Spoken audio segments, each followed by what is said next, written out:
أعوذ بالله من الشيطان الرجيم. بسم الله الرحمن الرحيم.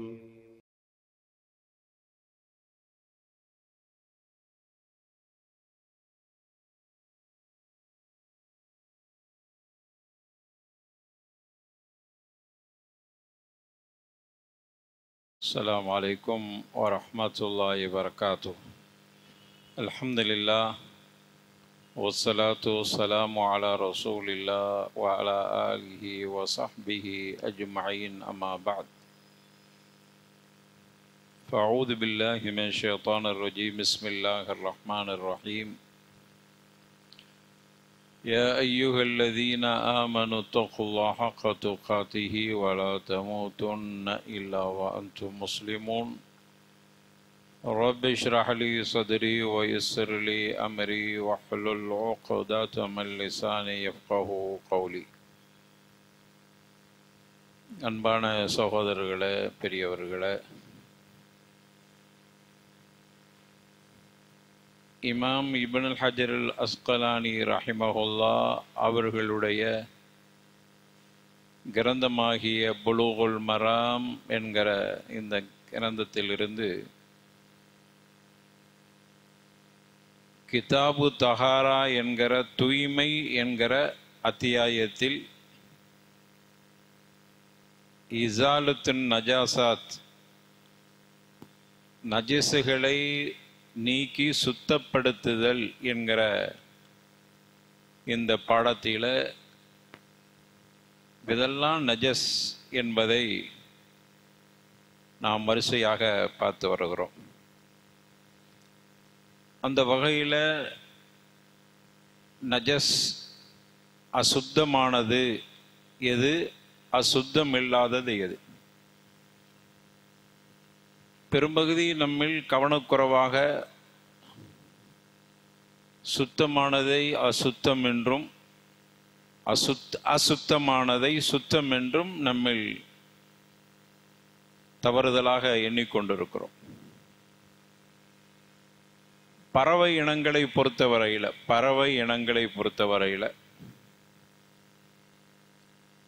சாப்பிடுவதற்கு அனுமதிக்கப்பட்ட பறவைகள் எதுவாக இருந்தாலும் சரி, கோழியாக இருக்கட்டும், கொக்காக இருக்கட்டும், வாத்தாக இருக்கட்டும், தாராவாக இருக்கட்டும், புறாவாக இருக்கட்டும், இவைகள் இதை மாதிரி நம்ம சாப்பிட்றதுக்கு அனுமதிக்கப்பட்டது, அனுமதிக்கப்படாதது என்பதை குர்ஆன் சொன்னால் நமக்கு தெளிவுபடுத்துது. அந்த பாடம் வரும்போது அதை பார்த்து கொள்ளலாம். ஆனால் பொதுவாக புரிஞ்சுக்கிறோங்க, பறவை இனங்களில் சாப்பிட அனுமதிக்கப்பட்டவைகளில் வயிற்றிலிருந்து வெளியாகிற அத்துணையும் சுத்தம்தான், நஜஸ் இல்லை.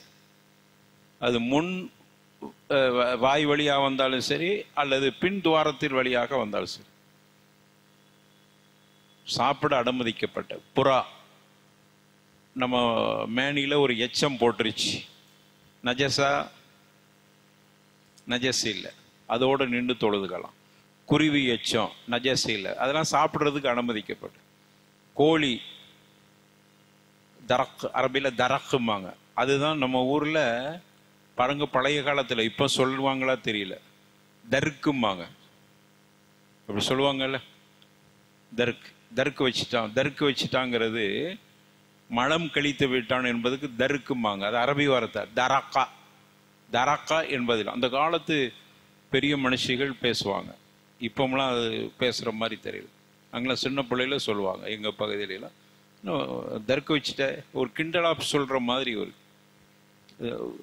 உண்டா? ஆமாம், தர்க்கு வச்சுட்டேன்னு நம்ம கூட தமாசா சொல்லுவோம், உள்ள தர்க்கு வச்சுட்டு. அது அரபி வார்த்தை, தரக்கா. அப்போ கோழியினுடைய தரக்கு, புறாவின் தரக்கு, இவைகள் எல்லாம் நம்ம பாஷையில் சொல்ற அந்த தர்க்குகள் எல்லாம் என்னது? அனுமதி தான். காக்கா எச்சம் போட்டுச்சு, நஜஸா? காக்கா எச்சம் நஜஸா? அது பறவை தானே, சாப்பிட அனுமதி இல்லை. அப்ப காக்கா எச்சம் போட்டுருச்சுன்னா முடிஞ்சிச்சு, நஜஸ், அது கழிகை ஆகும். அதனாலதான் பாருங்க, ஹரத்திலாம் புறா அங்கங்கே இருக்கும். அதெல்லாம் எச்சம் போடத்தான் செய்யும், பிரச்சனை இல்லை. குருவி பள்ளிகள் எல்லாம் குருவிகள்லாம் கூடு வைக்கும், எச்சம் போடத்தான் செய்யும். அந்த எச்சம் நஜஸ் இல்லை. அப்போ சொல்லுவாங்க, சாப்பிட அனுமதிக்கப்பட்ட பறவைகள் அனைத்து பறவைகளினுடைய வயிற்றிலிருந்து வெளியாகிறது. வயிற்றிலிருந்து வெளியாகிறதுனா பொதுவாயிரும், முன்னையோ பின்னையோ வெளியாகிறது அனைத்தும் சுத்தமானது. ஆனா இப்படி சொல்லிடக்கூடாது, தூய்மையான அனைத்து பறவைகளிலிருந்து அல்லது தூய்மையான அனைத்து மிருகங்களிலிருந்து வெளியாகிறதெல்லாம் சுத்தமானு கேட்டா இல்லை. புரிகிறதா? புரியுதா பிள்ளைகளா? எப்படி சாப்பிட அனுமதிக்கப்பட்ட அனைத்து ஜீவராசிகளுடைய வயிற்றிலிருந்து வெளியாகிறதெல்லாம் சுத்தம், நஜஸ் இல்லை. ஆனா இப்படி புரிஞ்சுக்கிற கூடாது, தூய்மையான மிருகங்களிலிருந்து வயிற்றிலிருந்து வெளியாகிறதெல்லாம் சுத்தமானு கேட்டா இல்லை. பூனை தூய்மையா இல்லையா? பூனை தொடலாம், தூய்மை. அது தண்ணி வச்சுக்கிறேன்டா குடிச்சிட்டு போச்சுன்னா அந்த தண்ணியில ஒதுச்செய்யலாம், தூய்மை. சாப்பிட அனுமதியா? அனுமதி இல்லை. இதனுடைய வாயிலிருந்தோ வயிற்றிலிருந்தோ வாயிலிருந்தோ அல்லது வெளி பின்துவாரத்திலிருந்தோ வெளியாகனா நஜஸா சுத்தமா? ஆனா அது தூய்மை. புரிகிறதா? அப்ப தூய்மையானவைகளிலிருந்து வெளியாகிறது எல்லாம் தூய்மைன்னு புரிஞ்சிடக்கூடாது. சாப்பிட அனுமதிக்கப்பட்டவைகளிலிருந்து வெளியாகிறது எல்லாம் தூய்மை. இப்படி புரிஞ்சுக்கிட்டீங்கன்னா உங்களுக்கு இல்லையா சார்? சரி, அந்த வகையில் இந்த மாதிரியான விஷயங்கள், பறவைகளுடைய எச்சங்கள், சாப்பிட்றதுக்கு அனுமதிக்கப்பட்டவைகளுடைய எச்சங்கள் அனுமதிக்கப்பட்டிருக்கு. சரி, அடுத்தது கால்நடைகளை எடுத்துக்கொண்டால் மாடு, ஆடு, அப்புறம் ஒட்டகம், கழுதையில் காட்டுக்கழுதை, இவைகளெல்லாம் சாப்பிட அனுமதிக்கப்பட்டு, இவைகளுடைய சிறுநீரை பொறுத்தவரை குறிப்பாக மாடு, ஆடு, ஒட்டகம் இவைகளின் சிறுநீரை பொறுத்தவரையில தூய்மையா நஜஸா? அறிஞர்கள்ட்ட கருத்து வேறுபாடு. இமாம் மாலிகி, இமாம் ஹம்பலி ரஹிமஹுமுல்லா இவர்களை பொறுத்தவரையில் ஆடு, மாடு, ஒட்டகம் இவைகளிலிருந்து வெளியாகிற அனைத்தும் தூய்மையே. மாட்டு மூத்திரம் தூய்மை, நம்ம மேலே பட்டுருச்சு, நீங்கள் ஒது செஞ்சுட்டு தொழுகைக்கு வர்றீங்க, மாட்டினுடைய சிறுநீர் நம்முடைய ஆடையில் பட்டுட்டு தூய்மையா சுத்தமா? தூய்மையா நஜஸா? தூய்மை. ஏனென்றால் சாப்பிட அனுமதிக்கப்பட்ட கால்நடைகளில் இருந்து வெளியாகிற கழிவுகள் அது நஜஸ் இல்லை. யாரெல்லாம் இதை ஒத்துக்கிறா? இமாம் மாலிகி, இமாம் ஹம்பலி ரஹிமஹுமுல்லா ஆதாரத்தை வைக்கிறாங்க. இமாம் ஷாஃபிஈ, அதே மாதிரி இமாம் ஹனஃபி, இந்த ரெண்டு இமாம், நான் அந்த மதுஹப சொல்லல, அந்த இமாம்களுடைய கருத்தை சொல்றேன். இமாம் ஷாஃபிஈ, இமாம் ஹனஃபி ரஹிமஹுமுல்லா இவர்களை பொறுத்தவரையில் கால்நடைன்னா சாப்பிடுற கால்நடைகளின் சிறுநீர், அதனுடைய சாணிகள் அது நஜஸு அப்படின்னு அவங்களுடைய கருத்து. ஆனா அந்த நஜஸு முஹஃபஃபா, நம்ம நஜஸை ஒரு 3 வகையா பிரிச்சோம். யாவும் இருக்குதா கடந்த வாரத்தில்? அதுல முஹஃபஃபா என்கிற வகை லேசான நஜஸ். யாரோட கருத்து? இமாம் ஷாஃபிஈ, இமாம் அபு ஹனீஃபா இவர்களுடைய கருத்து. சரி, இப்போ நம்ம என்ன நிலைப்பாட்டில் இருக்கிறது? இதெல்லாம் இமாம்கள் அப்படி இப்படி சொல்றாங்கன்னா நாங்க என்ன செய்யறது அப்படின்னு வருதா இல்லையா? நம்ம ஆதாரம் வேண்டவோ அதன் பக்கமே நிற்க வேண்டும். ஏன்னா எல்லா இமாமும் அதைத்தான் சொல்லியிருக்கிறான். இதா சஹல் ஹதீசு ஃபஹுவ மதுஹபி. சரியான செய்தி இருக்குமானால், ஹதீஸு அப்படி இருந்துச்சுன்னா அதுவே எங்களுடைய வழி, மதுஹப் அப்படின்னு சொல்லிட்டாங்க. இப்போ நம்ம அந்த இமாம் சொன்னார், இந்த இமாம் சொன்னார், அவர் சொன்னார், அதெல்லாம் இல்லை. இந்த இமாம்கள் சொல்லி இருந்தாலும் எந்த இமாம் சொல்வது குரானுக்கும் ஹதீஸுக்கு நெருக்கமாக இருக்குதுன்னு பார்க்கணும். இருந்து அந்த கருத்தையும் நம்ம எடுத்துக்கிறோம். அந்த இமாமோட கருத்துன்னு நம்ம எடுத்துக்கிட்டாலும் சரி, இல்லை நாங்கள் குரான் சொன்னால் தான் எடுத்துக்கிட்டோன்னு சொன்னாலும் சரி, ஏறக்குறைய ரெண்டு ஒன்று தான். ஏன்னா இமாம்களை பொறுத்தவரையில் எங்களுக்கு குரான் சொன்னால் என்ன சொல்லுதோ அதுதான் எங்கள் வழின்ட்டாங்க.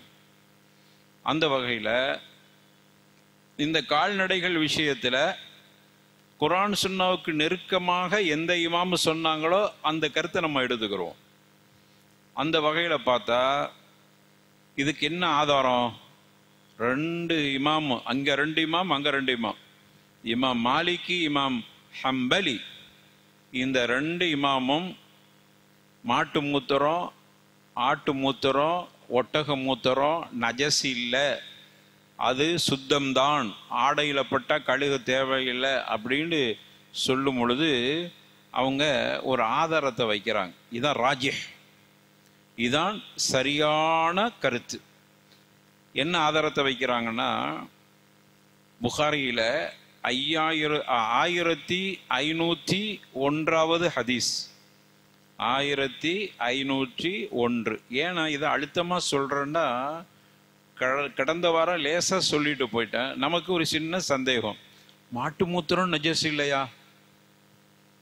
என்ன இது மாட்டு மூத்திரம் நஜஸ் இல்லைங்கிறாங்களே, ஆட்டு மூத்திரம் நஜஸ் இல்லை அப்படிங்கிற ஒரு என்ன, இவ்வளவு காலமாக நம்ம நஜஸ்லே புரிஞ்சு வச்சிருக்கிறோம். மூத்திரம் நஜஸ் தானே, இது சாதாரண விஷயம் தானே அப்படின்னு நம்ம புரிஞ்சு வச்சிருக்கிறதுனால நமக்கு அந்த ஒரு சந்தேகம் வருகிறது. அதனால இதை எந்த இமாம்கள் இந்த கருத்தில் இருக்கிறாங்க அப்படின்னு பார்த்துட்டு சும்மா நம்ம போன போக்கில் சொல்லிட்டு போகிறது இல்லை.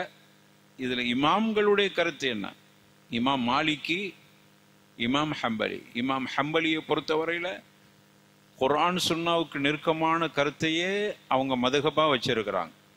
அவங்களுடைய சட்டங்களே பெரும்பகுதி அப்படி தான். அப்போ அவங்க ஒரு ஆதாரத்தை வைக்கிறாங்க. நஜஸ் இல்லைன்னா சும்மா சொல்ல இல்லை, ஆதாரம் இருக்குது அப்படிங்கிறாங்க. புகாரியில் நான் சொன்ன இலக்கத்தில் 1501 ஹதீஸாக இடம்பெறுகிறது. உரைனா என்கிற கூட்டத்தினர்கள் மதீனாவுக்கு வந்தாங்க. நீங்கள் நம்பரை தந்துடுறேன், போய் பாருங்க, இந்த ஹதீஸை விரிவாக படித்து பாருங்க. அப்போ உரைனா என்கிற அந்த சமூகத்தினர்கள் மதீனாவுக்கு வந்தாங்க. மதீனாவுடைய பருவநிலைகள் அவர்களுக்கு ஒத்து வரையில்லை, அவங்களுக்கு சின்ன அலர்ஜி மாதிரி வந்துருச்சு. அப்போ ரசூலுல்லாவுக்கு செய்தி போகிறது. ரசூலுல்லா ஃபரஹஸலஹும், அவர்களுக்கு அனுமதி கொடுத்தார்கள். ரசூலுல்லாஹி ஸல்லல்லாஹு அலைஹி வஸல்லம் அய்யது இபல ஸதகா, ஒட்டகங்கள் தர்மத்துக்காக வேண்டி, சதகா செய்வதற்காக வேண்டி இருக்கிற ஒட்டகங்கள் இருக்கிற பகுதிக்கு நீங்க போங்க, அங்க போய் பாலை கறந்து அந்த பாலோடு ஒட்டகத்தின் சிறுநீரையும் கலந்து குடியுங்க அப்படின்னு ரசூலுல்லாஹி ஸல்லல்லாஹு அலைஹி வஸல்லம் புகாரியில் இருக்கு. இதைத்தான் ஆதாரமா வைக்கிறாங்க இமாம் மாலிகி, இமாம் ஹம்பலி. ஆதாரம் வச்சுட்டு நம்மள்கிட்ட கேட்குறாங்க, நஜஸாக இருந்தால் மேலப்பட்டா கழுகணுன்னு சொல்லி இருந்தா குடிக்க அனுமதி கொடுத்துருப்பாங்களா? ரசூலுல்லாஹ், இது இமாம்கள் சொன்னது இல்லை, ரசூலுல்லாஹ். அப்போ அதைத்தான் பார்க்கணும். ஹதீஸுக்கு நெருக்கமாக யார் சொல்றாவோ அதுதான் நம்முடைய மதுஹப், நம்முடைய வழியா இருக்கணும். இல்லை எங்க ஷாஃபி இமாம் அப்படி சொல்லிட்டாங்க, ஷாஃபி மதுஹப்ல அதான் சட்டம். ஹதீஸ் இருக்குது, புகாரி, சஹீஹுல் புகாரி. நம்ம அந்த சஹீஹுல் புகாரியை பார்க்குறோமா இல்லை? எதுக்கு படிக்கிறோம்? அதில் உள்ள ஹதீஸை நம்ம வாழ்க்கையில் அமல் செய்கிறது இல்லையா? நஜஸ் இல்லை, அதனால தான் குடிக்கவே சொல்லியிருக்கிறாங்க. அப்போ இதை ஆதாரமாக வைக்கிறாங்க இமாம் மாலிகி, இமாம் ஹம்பலி ரஹிமஹுமுல்லாஹ். அடுத்து ஒரு இது ஒட்டகத்துக்கு சரி. நீங்க இப்போ ஆட்டு இதெல்லாம் நஜஸ் இல்லைங்கிறீங்களே, ஆட்டு புழுக்க கூட நஜஸ் இல்லை, அது எப்படி? அதுக்கு பாருங்க, அதுவும் சஹீஹுல் புகாரியில 234வது ஹதீஸாக பதிவு செய்யப்பட்டிருக்கு. அனஸ் இப்னு மாலிக் ரலியல்லாஹு அன்ஹு அறிவிக்கிறாங்க, கான நபியு ஸல்லல்லாஹு அலைஹி வஸல்லம் யுஸல்லி قبل أن يبنى المسجد في مرابض الغنم. ரசூலுல்லாஹி ஸல்லல்லாஹு அலைஹி வஸல்லம் பள்ளிவாசலை கட்டுறதுக்கு முன்னாடி அவர்கள் தொழுத இடம் எது தெரியுமா? ஆடு அடைக்கக்கூடிய, ஆட்டு மந்தை அடைக்கக்கூடிய மராபிதுல தொழுதாங்க, ஆட்டு கொட்டகையில தொழுதாங்க. இந்த இமாம்கள் கேட்குறாங்க, ஆட்டு கொட்டகையில தொழுதாங்கன்னா அங்க என்னதெல்லாம் இருக்கும்? ஆட்டு கொட்டைகள் என்ன இருக்கும்? அதனுடைய சிறுநீர் இருக்கும், அதனுடைய கழிவுகள் இருக்குமா இல்லையா? ரசூலுல்லாஹ் அங்க தொழுதாங்கன்னு வருது. இல்லை, அதெல்லாம் அப்புறப்படுத்திட்டு தொழுதாங்கன்னா அது பேச்சுக்கு இடம் இல்லையே, அது சாதாரண இடமா போயிருமா? அப்போ இந்த இமாம்கள் அதை ஆதாரமா வைக்கிறாங்க. ஆனா ரசூலுல்லாஹ் இப்படி ஒரு கேள்வி வரும், ரசூலுல்லாஹ் ஆட்டு கொட்டைகளை நீங்க தொழுதுக்கலான்னு சொன்ன ரசூலுல்லாஹ் ஒட்டகம் அடைக்கிற இடத்துல தொழக்கூடாதுன்னு சொல்லிக்கிறாங்க. அப்படி ஒரு கேள்வி வருது இல்லை? அப்போ அதற்கு எல்லா இமாம்களும் பதில் சொல்லியிருக்கிறாங்க. குறிப்பாக நம்ம காலத்தில், சமகாலத்தில் உலமாக்கள் அதுக்கு பதில் சொல்றாங்க. குறிப்பாக ஷேக் இப்னு பாஸ் ரஹிமஹுல்லா அவங்க பதில் சொல்றாங்க, அது நஜஸ் என்பதற்காக வேண்டி ரசூலுல்லாஹ் தடுக்க இல்லை. ஒட்டகம் மூத்திரத்தையும் குடிக்க சொன்ன ரசூலுல்லாஹ் அங்க தொழக்கூடாதுன்னு நஜஸ் என்பதற்கு இல்லை. அப்ப எதுக்குன்னா அதுக்கு வேற காரணம் மவஷயாத்தின், ஷைத்தான்கள் குடியிருக்கிற இடம், அதனால அங்க தொழக்கூடாதுன்னா. பொதுவா ரசூலுல்லாஹி ஸல்லல்லாஹு அலைஹி வஸல்லம் அவங்களோட ஒரு பயணத்தில் இருக்கும்போது ஃபஜ்ருடைய நேரம் தப்பிருச்சு. எல்லாத்தையும் யாராவது எழுப்பிடுங்கன்னு சொல்லும்போது பொறுப்பு எடுத்துக்கொண்டா? தாமதமா தூங்கும் போது ஃபஜ்ருக்கு யாராவது எழுப்பிடுங்கன்னு சொல்லும் போது ஒரு சஹாபி பொறுப்பெடுத்தாங்க. யாருமா எடுத்தாங்க? கடைசியில் அவங்களும் சேர்ந்து தூங்கிட்டாங்க. எப்போ முழிக்கிறாங்க? சூரியன் வெளிச்ச பட்ட பிறகுதான் முழிக்கிறான். இப்போ ரசூலுல்லாஹ் எந்திரிச்ச உடனே தொழுவிடுமா இல்லையா? தொழுதாங்களா? போங்க, வண்டியை முதல்ல இங்க இருக்கக்கூடாது, போயிருங்க, வேற இடத்துல போய் தொழுவோம். என்ன காரணம் சொன்னாங்க? சூரியன் உதயமாயிட்டா அப்ப மற்ற இடத்துல உதயமாகாதா? எதுக்கு போக சொன்னாங்க? மாவ ஷைத்தான், ஷைத்தான் குடியிருக்கிறோம், இடத்தை காலி பண்ணுங்க. அப்போ ஒட்டக கொட்டைகளை தொழக்கூடாங்க நஜஸ் என்பதற்கல்ல, அதுக்கு தனி ஆதாரம் இருக்கிறது. சிறுநீரை பாலோடு கலந்து குடிச்சாங்கன்னு. அப்போ தொழக்கூடாதுன்னு நஜஸ் என்பதற்கல்ல, ஷைத்தான் அங்கு குடியிருக்கிறான். அதனால தான் ஒட்டக இறைச்சியை சாப்பிட்டா ஒது செய்யணும், ஒது முறிஞ்சு போகும். அதுல ஒரு வகையான ஷஹவானியத் இருக்கிறான் அந்த இறைச்சியில, ஒரு வகையான ஷஹவானியத், ஒரு வகையான அந்த ஒரு என்ன ஆசை உணர்வுகள் அதுல அது ஒரு வகையான அந்த செக்ஸ் சம்பந்தப்பட்ட ஒரு வார்த்தைக்கு தான் ஷஹவானியத். அந்த சிந்தனையும் உருவாக்குற ஒரு தன்மை அது அந்த இறைச்சிக்கு இருக்குது. பிற்காலத்தில் உள்ள அறிஞர்கள் அதை ரசூலுல்லாஹி ஸல்லல்லாஹு அலைஹி வஸல்லம் தடுத்ததுக்கு இதுவும் ஒரு காரணம், பின்னாடி உள்ளவங்க சொல்ற காரணங்கள் தான். சரி, ஆனாலும் கூட நம்ம பார்க்குற அந்த ஒட்டக இறைச்சிக்கு அப்படியான ஒரு ஒட்டக இறைச்சியை சாப்பிட்டா பார்த்தா சூடாக இருக்கும். அப்போ அது உள்ள ஒரு அந்த தன்மைகள் இருக்கலாம். சரி, வல்லாஹு அலம். இப்போ நமக்கு என்னண்டா, இமாம் மாலிகி, இமாம் ஹம்பலி ரஹிமஹுமுல்லாஹ் ரெண்டு பேருமே இந்த சிறுநீர்கள் நஜஸ் இல்லைன்னு சொல்றதுக்கு இந்த ஆதாரத்தை வைக்கிறான். அப்போ உங்களுக்கு ஒரு கேள்வி வரும், அபு ஹனீஃபா, இமாம் ஷாஃபிஈ ரஹிமஹுமுல்லாஹ் இவர்கள் அதெல்லாம் நஜஸுங்கிறாங்களே, அவங்களுக்கு ஏதாவது ஆதாரம் இருக்கணுமா இல்லையா? சும்மா பாட்டுக்கு சொல்லிட்டு போக முடியாதுல்ல. ஆமா, அவங்களுக்கு ஒரு ஆதாரம் இருக்குது. அவங்க என்ன பார்க்கறாங்கன்னா, அவங்களுடைய இஜ்திஹாதில் ஏற்பட்ட ஒரு விஷயம், அதனால அவங்களுடைய இஜ்திஹாதை நாம் குறை சொல்ல முடியாது. அதுக்கு கூலி கிடைச்சி போகும், ஒரு கூலியாவது கிடைச்சிரும். நஜஸ்ன்னு சொன்னதுனால குற்றம் செஞ்சிட்டாங்கன்னு இல்லை, ஒரு கூலியாவது கிடைச்சிரும் அவங்களுக்கு. அவங்க என்ன செய்யறாங்கன்னா, என்ன பார்த்தாங்கன்னா, அறிஞர்கள் எழுதுறாங்க பாருங்க, அல் ஹனஃபியா ஒ ஷாஃபிஇய்யா பி அதில்லத்தில் ஆம்மதி அல்லதி ததுல்லு அலா நஜாசத்தில் அபுவால். அபுவால்னா பவுலுக்கு பன்மை அபுவால். சிறுநீர்கள், கால்நடைகளுடைய சிறுநீர்கள் நஜஸ் என்று சொல்லக்கூடியதற்கு ஆதாரமாக பொதுவான ஒரு சிந்தனையில ஆதாரம் எடுத்திருக்கிறான். பொதுவா சிந்திச்சாங்க. என்னன்னு பொதுவா சிந்திச்சிருக்கிறாங்க என்று சொன்னால், அல்லாஹ் குர்ஆன்ல சொல்றான், அவங்களும் ஒரு வசனத்தை வைக்கிறாங்க. அல்லாஹ் அலைஹுமுல் ஹபாயிஸ், அல் ஹபாயிஸ், அந்த வசனம் எப்படி? அல் ஹபாயிஸ், ஹுபுஸுக்கு பன்மை ஹபாயிஸ். அப்ப அல்லாஹ் வந்து ஹர்ரம் அல்லாஹ்னு வருமா? அல் ஹபாயிஸ், அல்லாஹ் வந்து ஹபாயிஸுகளை ஹராமாக்கி இருக்கிறான். பொதுவா போயிட்டாங்க. ஆமா, எப்படி ஹபாயிஸுகளை அல்லாஹ் தடுத்து இருக்கிறான்.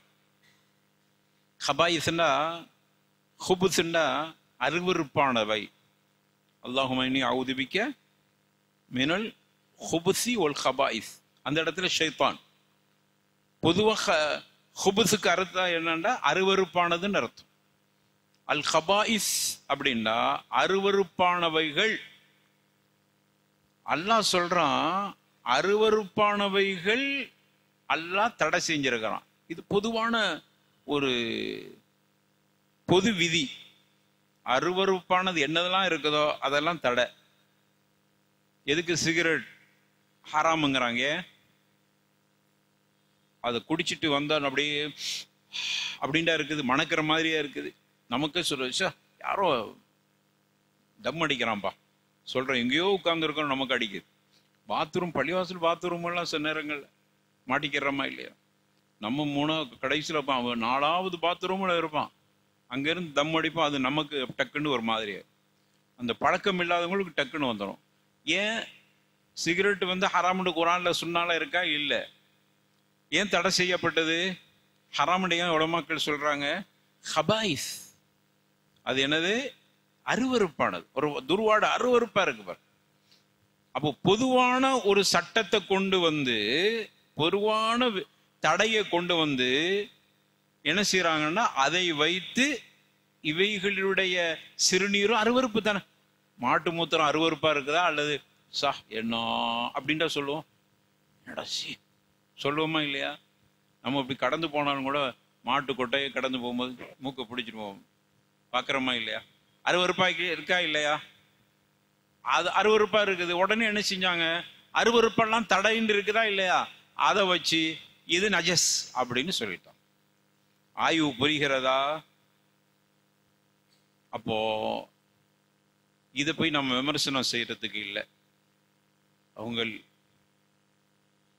அவங்களுடைய ஆய்வு. அல்லாஹ் அதுக்கு சரியா இருந்தா 2 கூலி, தவறா இருந்தா 1 கூலி கொடுக்கறதாக ரசூலுல்லாஹ் ஸல்லல்லாஹு அலைஹி வஸல்லம். நம்ம போய் அங்க உட்கார்ந்துட்டு என்னடா இந்த பொது விதியை கொண்டுட்டு வந்து இதுல போய் அவங்க எப்படி ஃபிட் பண்ணலாம்? எல்லா பொது விதியும் கொண்டு வந்து அப்படி நம்ம இணைச்சு பார்க்க முடியாத. விதின்னு ஒண்ணு இருந்தா விதி விளக்குன்னு ஒண்ணு இருக்குமா இல்லையா? அப்ப அந்த வகையில இந்த சிறுநீர்கள் விதி விளக்கா எடுத்துக்கிற கூடாதா? ஏன்னா ரசூலுல்லாஹ் அதை குடிக்கிறதுக்கு அனுமதி கொடுத்தா விதி விளக்கு தானே அப்படின்னு மற்ற அறிஞர்கள், மற்ற உலமாக்கள் சிந்தித்ததுனால நஜஸில் நேரடியாக இவைகள் நஜஸ் என்று எந்த ஆதாரமும் இல்லை. ஒரு விஷயம். அடுத்ததாக ரசூலுல்லாஹ் அனுமதி கொடுத்திருக்கிறாங்க. 2வது விஷயம், நீங்க பொதுவான தடை செய்யப்பட்ட ஒரு வசனத்தை வைத்துக்கொண்டு இந்த சிறுநீரெல்லாம் நஜஸ் அப்படின்னு சொன்னா அதை ஏத்துக்கிற முடியாது. இதான் மற்ற இமாம்களுடைய கருத்து. இப்ப இந்த 2 ஆய்வையும் படித்த நம்ம ஆய்வு செய்யறதுக்கு இல்லை, நம்மள யாருக்கும் ஆய்வுக்கு தகுதி இல்லை. படித்த ஒருவர் என்ன முடிவு எடுப்பாங்க? 2ஐயும் படிக்கிறோம், இதையும் படிக்கிறோம், அதையும் படிக்கிறோம். இப்ப நம்ம என்ன முடிவு எடுப்போம்? குர்ஆன் சுன்னாவுக்கு ரசூலுல்லாஹ்வுடைய நஸ் தெளிவா இருக்கு, அப்போ நஜஸ் இல்லை, இதுதான் சரியான வழி. இதான் இந்த இமாம்கள் சொல்லி காட்டினபடி. எது உங்களுக்கு குர்ஆன் சொன்னாங்க நெருக்கமா இருக்குதோ அதுவே எங்களுடைய வழின்ட்டாங்க. சரி, அந்த வசனம் மட்டும் கொஞ்சம் பண்ணிக்கிறேன். ஏன்னா அலைஹுமுல் ஹபாயிஸ்ன்னு வரும், ஞாபகம் இருக்குதா?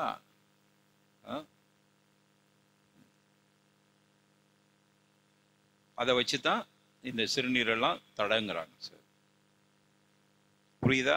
இப்போ அடுத்த ஒரு சட்டத்துக்கு போயிடும். அடுத்து இதுக்கு கடந்த வாரத்தில் சொச்சமாக இருந்த அந்த மசாயிலை பற்றி பேசி முடிச்சிட்டோம். இப்போ நம்ம ஹதீஸை படிக்க போகிறோம். இமாம் அஸ்கலானி ரஹிமஹுல்லா இங்கே மணியை பற்றியான ஒரு தகவலை சொல்கிறாங்க. அன் ஆயிஷா ரலியல்லாஹு அன்ஹா قالت كان رسول الله صلى الله عليه وسلم يغسل المني ثم يخرج إلى الصلاة في ذلك الثوب وأنا أنظر إلى أثر الغسل متفق عليه. ஆயிஷா ரலியல்லாஹு அன்ஹா அறிவிக்கிறாங்க, ரசூலுல்லாஹி ஸல்லல்லாஹு அலைஹி வஸல்லம் அவர்கள் யக்ஸிலுல் மணிய, மணின்ற விந்து, விந்து பட்ட ஆடையை கழுகி கொள்வார்கள். கழுகிட்டு சும்ம யஹ்ருஜு இல ஸலாத்தி ஃபீ ذلك الثوب, அந்த ஆடையை உடுத்துக்கிட்டே ரசூலுல்லாஹ் தொழுகையும் வைப்பாங்க. அப்போ விந்து பட்டிருக்கிற ஆடை அந்த இடத்த மட்டும் கழுகிட்டு அந்த ஆடையோடைய தொழுகை நடத்துவாங்க. ஆயிஷா நாயகி சொல்றாங்க, வ அனா அன்லுரு இல அஸரில் குஸ்லி, நான் அந்த கழுகின இடத்தின் அடையாளத்தை பார்த்திருக்கிறேன். அது அப்படியே கழுகின இடம் அப்படியே தெளிவா தெரியும்.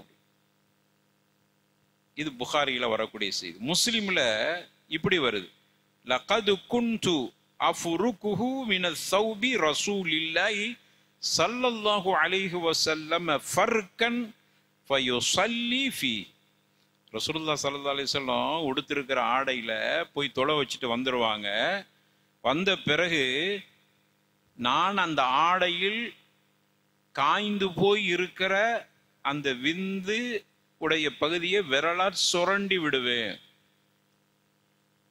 ஒஃபி லஃப்தில் லஹு லகது குன்து அஹுக்குஹு யபிஸன் பில்லுஃப்ரி மின் ஸௌபிஹி, காய்ந்து போன அந்த மணி விந்தை எனது விரல்களை கொண்டு நான் சுரண்டி அதை தேய்த்து சுத்தப்படுத்துவேன்.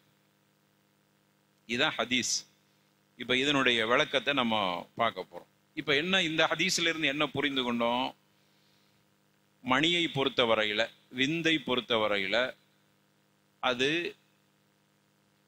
நஜஸ் இல்லை, அது நஜஸ் இல்லை. அது வந்தவர் குளிக்க வேண்டும், குளிப்பு கடமை. ஆடையில பட்டு இருந்தா அது நஜஸ் இல்லை.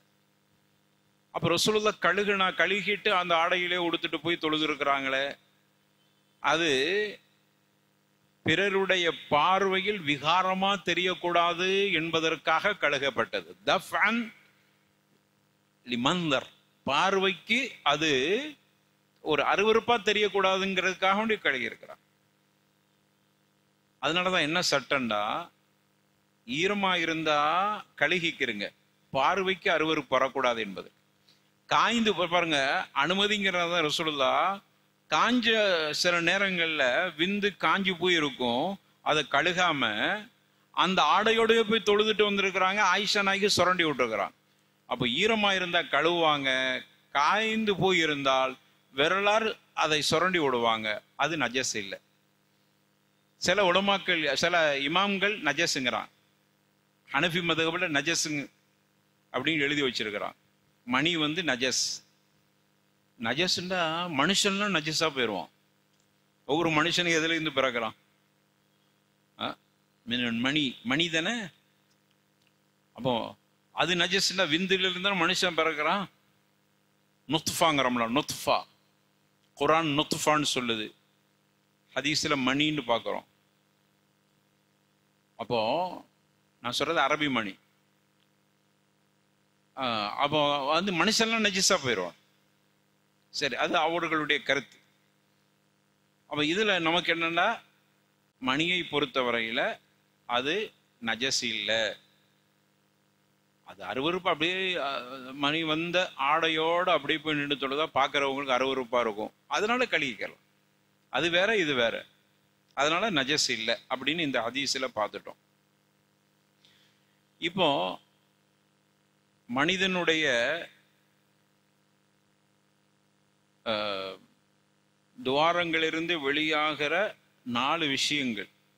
இந்த சட்டத்தை கொஞ்சம் பார்க்கத்தான் செய்யணும். சின்ன பிள்ளைகள் கொஞ்சம் இருக்கிறீங்க, இருந்தாலும் இது தெரிஞ்சு கொள்கிற சட்டம் தானே. பவுல் சிறுநீர், அப்புறம் மதி, மணி, வதி அப்படின்னு 4 விஷயங்கள் இருக்கு. அது என்னது? இப்ப நம்ம மதிண்டா என்னன்னு பார்க்க போறோம். மதின்னு ஒன்று இருக்குது. அது ஒரு வெள்ளையாக இருக்கிற ஒரு வகையான ஒரு திரவம், வெள்ளை திரவம் அப்படின்னு சொல்லுவாங்க. கட்டியா இருக்கும். உடலுறவை சிந்திக்கிற பொழுது ஏற்படுகிற ஒரு வகையான பிசுபிசுப்பு நீராக இருக்கிறது மதி என்பது. அல்லது அது சம்பந்தமான சிந்தனைகள் வருகிற பொழுது, தஃப்கீர் வருகிற பொழுது, முடிந்த அளவுக்கு நான் கொஞ்சம் மென்மையா ஒரு மூடலா சொல்லிட்டு போறோம், இருந்தாலும் புரிகிற மாதிரியும் சொல்லிடுவோம். அதை தப்பா அருவருப்பா பார்க்கக்கூடிய விஷயம் அல்ல. இது ஷரியா. அப்போ அந்த மதி என்பது ஒரு உடலுறவை பற்றி யோசிக்கிற பொழுது ஏற்படுகிற மணிக்கு முன்னால் வருகிற ஒரு பிசுபிசுப்பு நீர். அது வெளியாகிறது நிறைய பேருக்கு தெரியாது. அப்படி ஒரு நீர் வர்றது தெரியாது. ஆண்களுக்கும் வருகிறது, பெண்களுக்கு வருகிறது. அதிகமாக பெண்களுக்கே வரும். சரி, இதுக்கு மேல விவரம் தேவையில்லை. ஆனா இந்த நீரை பற்றி, மணி வர்றதுக்கு முன்னாடி வருகிற இந்த திரவத்தை பற்றி மார்க்கம் என்ன சொல்லுதுன்னா, ஒருத்தருக்கு மணி வரையில இந்த திரவம் வந்துச்சு, அதோட மற்ற விஷயத்தில் ஈடுபடாததுனால அதோடு முடித்து கொண்டால் அவருக்கு குளிப்பு கடமையா என்றால் கடமை இல்லை. அந்த இடத்தை மட்டும் கழுகினால் போதும். அது ஆடையில பட்டுட்டா அந்த ஆடையை தண்ணி தொளிச்சு விட்டா போதும். உடம்புல பட்ட கழுகணும், ஆடையில தண்ணி தொளிச்சா போதுமானது. இது மதியுடைய சட்டம். வதின்னு ஒண்ணு இருக்கிறது. வதின்னு சொன்னா அதை நம்ம தமிழ்ல சொல்லும் போது மேக நீர் என்று சொல்வார். நான் சொல்லுவது சரியா இருக்குதான்னு தெரியல. மேக நீர். சிறுநீர் கழித்த பிறகு பலகீனத்தால் ஏற்படுகிற ஒரு வகையான ஒரு வெள்ளையாக வருகிற ஒரு தண்ணீர். சிறுநீர் கழித்த பிறகு பலகீனத்தில் ஏற்படுற மேக நீர்ன்னு சொல்லுவாங்க. அதை பொறுத்தவரையில அதுவும் நஜஸ். மணி மாதிரி இல்லை, அது நஜஸ். அது பட்ட இடத்தை கழுகணும், ஆடையில பட்டுட்டா தண்ணி தொளித்தால் போதுமானது. இது வதி. ஆயிஷா ரலியல்லாஹு அன்ஹா வரதாக சொல்றாங்க, அம்மல் வதியோ அல்லது மதியோ வருமானால் அந்த பகுதியை கழுகிக் கொள்வோம், ஆடையில் பட்டா அதை தண்ணீர் தொளித்துக் கொள்வோம், குளிப்பு கடமை இல்லை. புரிஞ்சுக்கிறோம். மணி வந்தா மட்டும்தான், அதாவது விந்து வந்தா மட்டும்தான் குளிப்பு கடமை. ஆனால் விந்து நஜஸ் இல்லை. வித்தியாசம் இருக்குது பாருங்க. மதியும் வதியும் நஜசு, ஆனா மணி நஜஸ் இல்லை, விந்து நஜஸ் இல்லை. ஆனா மதியும் வதியும் வந்தா அந்த இடத்தை கழுகணும், குளிப்பு கடமை இல்லை. மணி வந்தா, விந்து வந்தா நஜஸ் இல்லை, ஆனா குளிப்பு கடமை. புரிகிறதா? அப்ப இது எல்லா உலமா, இதுல கருத்து வேறுபாடே இல்லை. இத்திஃபாக்கன் எல்லா உலமாக்களும் அதை சுட்டி காட்டியிருக்கிறாங்க. அப்ப இது நஜஸுடைய பாடத்துல இது மிக முக்கியமானது. இதைத்தான் இங்கு இமாம் அஸ்கலானி ரஹிமஹுல்லா இந்த பாடத்துல தெளிவுபடுத்தி இருக்கிறார். அடுத்து பாடம் ஹைது சம்பந்தமான பாடம். ஹைது மாதவிடாய் சம்பந்தமான பாடம். இமாம் அஸ்கலானி ரஹிமஹுல்லா ஒரு ஹதீஸை இங்க 2 ஹதீஸை பதிவு செய்யறாங்க. ஒன்னு பலகீனமா இருந்தாலும் கருத்து சரியானது. ஒன்று, அன் அஸ்மா பின்த் அபி பக்ர் ரலியல்லாஹு அன்ஹுமா அன்ன நபிய ஸல்லல்லாஹு அலைஹி வஸல்லம் قال في دم الحيض يصيب الثوب تحطه ثم تقرصه بالماء ثم تنلحه ثم تصلي فيه. அஸ்மா ரலியல்லாஹு அன்ஹா, அஸ்மாண்டா யாரு? அபூபக்கருடைய மகள் அஸ்மா ரலியல்லாஹு அன்ஹா அறிவிக்கிறாங்க, ரசூலுல்லாஹ் கிட்ட கேட்டாங்க, ஒரு ஆடையில் ஹைலின் ரத்தம் பட்டால், மாதவிடாய் ரத்தம் பட்டால் அந்த ஆடையை என்ன செய்யறதுன்னு கேட்டாங்க. ரசூலுல்லாஹி ஸல்லல்லாஹு அலைஹி வஸல்லம் அது பற்றி சொல்லுகிற பொழுது,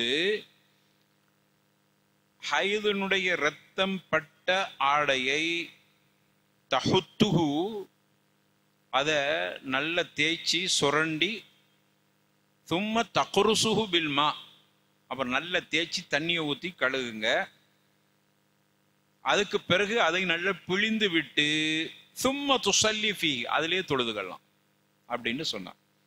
அப்போ ஒரு ட்ரெஸ்ஸில் ஹைது பட்டுருச்சுன்னா அந்த இடத்தை கழுகிட்டு அந்த ஆடையை பயன்படுத்திக்கலாம், அவ்வளோதான். இது பெரும்பகுதி பெண்களுக்கு உண்டான மிக முக்கியமான விஷயம். சரி, ஆடையில் பட்டுருச்சு, அப்போ என்ன செய்யறது? ஒன்றும் இல்லை, அது லேசாக தண்ணியை ஊற்றி கழுகிட்டா அது தூய்மையானது. அதே போன்று கவுலா கேட்குறாங்க, யார சொல்லலாம், இல்லம் எதுகபி தமு, கழுகியாச்சு, அந்த ரத்தம் போகாம அப்படி அடையாளமா இருக்குது. இப்போ சிலங்களில் ட்ரெஸ்ஸெல்லாம் ரத்தம் பட்டுருச்சுன்னா கழுகிரும், அப்படியே அடையாளமாக இருக்கும் ரத்தப்பட்ட மாதிரி. அது கொஞ்சம் சிவப்பு கலர் போய் ஒரு மாதிரியான கலரெல்லாம் இருக்குமா இல்லையா? அவங்க அப்படியே கேட்குறாங்க, ரத்தம் போகாமல் இருக்குது, அப்போ என்ன செய்யறது? ரசூலுல்லாஹ் சொன்னாங்க, யக்ஃபீக்குல் மா, நீ தண்ணியை ஊற்றி கழுகுறதான் உன் வேலை. வலா யதுர்ருகி அசருஹு, அதனுடைய அசர், அதனுடைய அந்த வடு எந்த பாதிப்பையும் கொடுக்காது. பரவாயில்லை, முடிஞ்ச அளவுக்கு நீ சுத்தம் பண்ணு, அது போக இல்லைன்னா. இந்த ஹதீஸ் லைஃபா இருந்தாலும் இதுதான் சட்டம். வேற வேற ஹதீஸை வைத்து அது சட்டமாக்கப்படும். அதனாலதான் இமாம் அஸ்கலானி ரஹ்மஹுல்லா லைஃபா இருந்தாலும் இதை கொண்டு வந்து இங்க போட்டிருக்கிறாங்க. ஹதீஸ் லைஃபு, ஆனால் சட்டத்தை பொறுத்தவரையில ஒரு ரத்தம் ஒரு ஆடையில பட்டுருச்சுன்னா அதை நீக்குவது நம்முடைய கடமை. ஆனா அதனுடைய வடு அப்படியே அந்த கலர் ஒட்டிக்கிட்டு இருந்தா அது எந்த வகையிலும் பாதிப்பை ஏற்படுத்தாது, அது தூய்மை தான். நீங்க உங்க வேலை கழுகுற வேலை தான். அந்த அடையாளம் அப்படி இருந்த ரத்த கரை அப்படியே இருக்குது, ஆனா கழுகாச்சு, போக மாட்டேங்குது, பரவாயில்லை அப்படின்ட்டு சொன்ன அந்த கருத்து சரியானது. சரி, இதன் மூலமாக இப்போ ரத்தத்தினுடைய சட்டத்தை நம்ம பார்ப்போம். ரத்தம், மனுஷன் ரத்த விஷயத்துல என்ன கருத்து இருக்குது? இப்போ மனுஷன் கையிலிருந்து ரத்தம் வருது, காயத்திலிருந்து ரத்தம் வருது, மூக்கு உடைஞ்சி ரத்தம் வருது, பெரும்பகுதி ரத்தம் வரக்கூடிய விரைவாக வரக்கூடிய பகுதியெல்லாம் இது. பல்லு ஏதோ அடிபட்ட அல்லது பல்லு வலி, ஏதோ ஒரு ரத்தம், பல்லிலிருந்து ரத்தம் வருது. இப்படியான இரத்தங்கள் மனிதனுடைய இரத்தங்களை பொறுத்தவரையில சுத்தமா சுத்தம் இல்லையா? ரத்தமெல்லாம் நஜஸ் இல்லப்பா, நஜஸா? புண்ணு, ஒரு புண்ணுக்கு இது, புண்ணுல இருந்து ரத்தமா வந்துகிட்டு இருக்குது, நீங்க தொழுவுறீங்க, ஒது போயிரும். தொழுவு கொடுமா? ஒது போயிரும், தொழுவு கொடுமா? தொழுவும் கூடாதா? ஒது போனாலும் தொழுவு கூடும். மாஷா அல்லாஹ். சரி, ஆனால் அறிஞர்கள்ட்ட கருத்து, சில அறிஞர்கள் மனுஷன் ரத்தம் நஜஸ்ங்கிறாங்க. உன்னுடைய கையிலிருந்து ரத்தம் வந்தா நஜஸ் அப்படிங்கிறாங்க. ஆனா அது பலகீனமான கருத்து. அதுக்கு காரணம் என்னன்னா, அதுல அதை பற்றி சொல்லுகிற பொழுது ஹசனுல் பஸ்ரி ரஹிமஹுல்லா அவங்கள்ட்ட போய் கேட்குறாங்க, இந்த மனுஷன் ரத்தத்தை பற்றி என்ன சொல்றீங்க? காயத்திலிருந்து புண்ணுல இருந்து ரத்தம் வருத, இது நஜஸா நஜஸ்? கொஞ்சம் பேர் நஜஸுங்கிறாங்களே. அவங்க நஜஸா நஜஸ் இல்லையா என்கிற கேள்விக்கு பதில் சொல்ல முன்னாடி அவங்க திருப்பி ஒரு கேள்வி கேட்டாங்க. மஸாலல் முஸ்லிமூன யுஸல்லூன ஃபீ ஜராஹிஹிம். உங்களுக்கு தெரியாதா? இஸ்லாமிய வரலாற்றை கொஞ்சம் படித்து பாருங்கள். எப்படி சொல்றாங்க பாருங்க, இஸ்லாமிய வரலாற்றை கொஞ்சம் படித்து பாருங்கள். எத்தனை சஹாபாக்கள் தாபிஈன்கள் இரத்தக்கரையோடு அவர்களுடைய இஸ்லாமிய பணி நடைபெற்றிருக்கிறது. இரத்தம் சொட்ட சொட்ட அவர்கள் கடமையாற்றி இருக்கிறார். எந்த முஸ்லீமுக்குப்பா ரத்தம் வராம அப்படி அழக்கா இருந்தது? எந்த முஸ்லீம் அப்படி இருந்தாங்க? கேள்வி புரிகிறதா? ஹசனுல் பஸ்ரி ரஹிமஹுல்லா அவங்க அந்த கருத்தை பதிலாக இப்படித்தான் பதிலா சொன்னாங்க. அப்ப நீங்க நஜஸ்ன்னா எப்படி தொழுதாங்க? எத்தனை சஹாபாக்களுக்கு தொழுதுகிட்டு இருக்கிற பொழுது விரோதிகளால் குத்தப்பட்டட. அதுலயே சொல்றாங்க, உமர் கத்தாப் ரலியல்லாஹு அன்ஹு காயத்தோடையே தொலை வைத்து முடியாம தூக்கிட்டு போனாங்க. அப்படி இருக்கும் ரத்தத்தை நஜஸ்ன்னு எப்படி சொல்லுவீங்க? அதான் அதுக்கு அர்த்தம். அப்போ மனிதனுடைய ரத்தத்தை பொறுத்தவரையில் ஆனா ஒன்று, மனுஷன் ரத்தம் நஜஸ். எப்ப நஜஸ்? நஜஸ் இல்ல பக்காது, ஆனா நஜஸ். எப்ப நஜஸ்?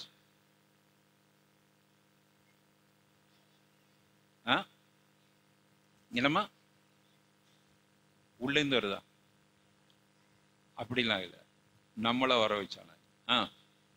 என்னம்மா விளங்கல? இல்ல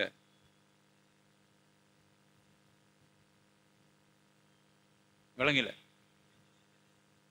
குடிப்பது இருக்குல்ல, நஜஸ்ங்கிறது நான் குடிக்கிறது கேட்கல. அது குடிக்கிறது கூடுமா ஹராமா? அது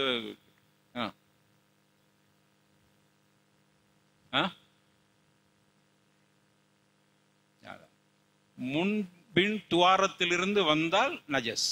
அது எல்லா உலமாக்கள் இத்திஃபாக்குன்னு சொல்றான். மனுஷன் ரத்தம், உடம்புல இருந்து வர்ற ரத்தம் நஜஸ் இல்லை.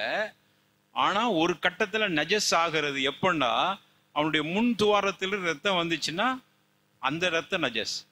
பின் துவாரத்தில் ரத்தம் வந்துச்சுன்னா அவன்கிட்ட ரத்தம் தான். அங்க என்னமோ புண்ணு இருக்கலாம், அல்லது ஏதோ ஒரு காயத்துல எப்படியோ. ஆனா அந்த ரத்தம் எங்க இருந்து வந்திருக்கணும்? வழி எங்க? மின் சபீலைன், முன் பின் குபில் துபுர், இந்த இடங்களிலிருந்து வந்தா மட்டும்தான். அப்போ ரத்தம் நஜஸ் என்பதல்ல, வந்த வழியால் அது நஜஸாக்கப்படுகிறது. அதுல எல்லா உலமாக்கள் இத்திஃபாக்கள், அவ்வளவு அறிஞர்கள் ஒட்டுமொத்த கருத்தாக முன்பின் துவாரத்திலிருந்து அந்த ரத்தம் வந்துட்டா, அப்படி வந்து ஆடையில பட்டிருக்கு. பார்க்குறோம் நம்ம உள்ளாடையில ரத்தமா இருக்குது, பார்த்த காயமா இல்லை. இப்போ என்னது? அப்போ நம்முடைய முன் துவாரத்திலிருந்து வந்திருக்குது. அல்லது பின்பகுதியில அந்த பகுதியில் நமக்கு உள்ளாடையில ரத்தமா இருக்குது. அப்போ நீங்க என்ன புரியும்? அது பார்த்த காயம்லாம் இல்லை, அது பின் துவாரத்து வழியாக வந்திருக்குது. அப்போ அந்த ஆடை நஜஸ். இல்லைன்னா நம்ம கழுகிறது வேற. எப்படின்னா ரத்தத்தை பார்த்து கழுகிடுவோம், அது வேற. நஜஸா நஜஸ் இல்லையா? நஜஸ் இல்லை. ஆனா முன்பின் துவாரத்திலிருந்து வந்துச்சுன்னா அது நஜஸ். மற்றபடிக்கு உங்களுக்கு மூக்கில் இருந்து வந்தா, உடம்புல இருந்து வந்தா, காயத்தில் இருந்து வந்தா அது தூய்மையானதே. ஷீல்னு சொல்லுவாங்கல்ல, ரத்தம் ஷீல். ஷீல்னா என்ன? சலம். சலம் இருக்கு பத்தியா? சலம் என்ன கலர்ல இருக்கு? பச்சை கலரா வெள்ளையா? மாஷா அல்லாஹ். அப்போ அது அப்படியே வெள்ளை கலர்ல வடியும் பார்த்தீங்களா? அதுக்கு என்ன சொன்னீங்க? சலம். அப்போ அந்த சலத்தை பொறுத்தவரையில நஜஸா?